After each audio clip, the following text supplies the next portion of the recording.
okay, Reggie Miller, NBA legend and all-star, I would love to help you train.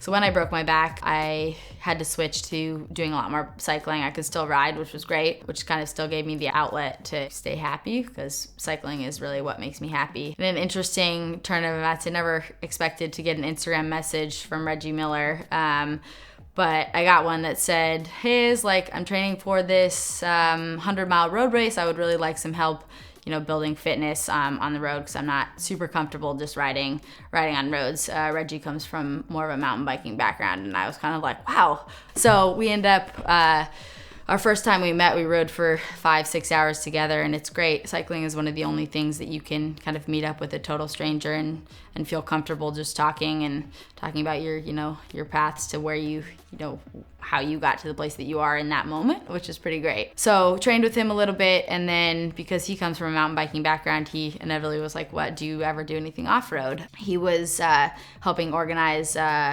Filthy 50, which is a mountain bike race down in Encinitas, and asked if I'd be interested in doing it. And I was like, I would love to. I don't have really any mountain bike background besides like the hardtail I've had since I was 10 growing up in Lake Tahoe. So we got a mountain bike and went out for the first ride on the dirt, and I was hooked since then, which has been pretty fun. Some of the best days kind of on a bike, which is hard to do. I was racing in the pro field, which was great. It was a 50-mile kind of out and back. We had pre-rode the course the week or 2 weeks before. We missed this end clover section where you went out and did these loop-de-doops, and that part was interesting. We did the crazy switchbacks, and then we went out there. It was a lot of single track and super steep, punchy hills that we hadn't done. So that was an interesting.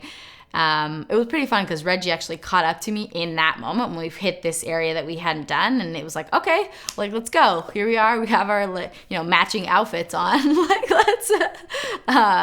So we were able to kind of work together through that, and then on the way back, you get through the technical parts, and it's about 15-20 miles of flatter sections where you just kind of put your head down and hammer, and that's what I'm used to. So I could just put my hands on the bars and go. And he was right with me for all of that, which was fun. He had a little bit of issues cramping. There was one, it's called Raptor Ridge, one hill that has gotten him 2 years in a row. But next year I'm convinced he's just gonna nail it, because he still ended up finishing, I think, 8th or in his group, which is really, really good, because I think the year before he was kind of 30th or something. So the improvement has been really impressive. It's interesting. It's always kind of when you know that someone has the athletic background, but you don't actually, know how. It's not, biking is different because it's not like running with someone, because running you're always like, who's faster, who's slowing you down. Biking, you can kind of get into a groove, and you're pushing yourself, but you're also kind of out there and enjoying the company that you have. So I think it was really interesting for me kind of just to swap stories and hear kind of his background in incredible athletic feats and kind of how he's then transitioned.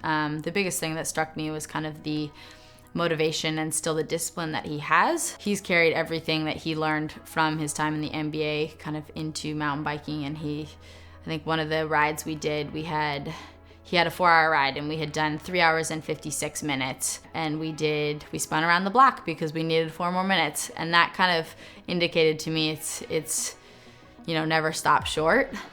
Put in the time, put in the effort, and make sure that you're hitting the goals that you set for yourself. And that for me has been super motivating, just to see the way that he trains, and then kind of channel that into my own life.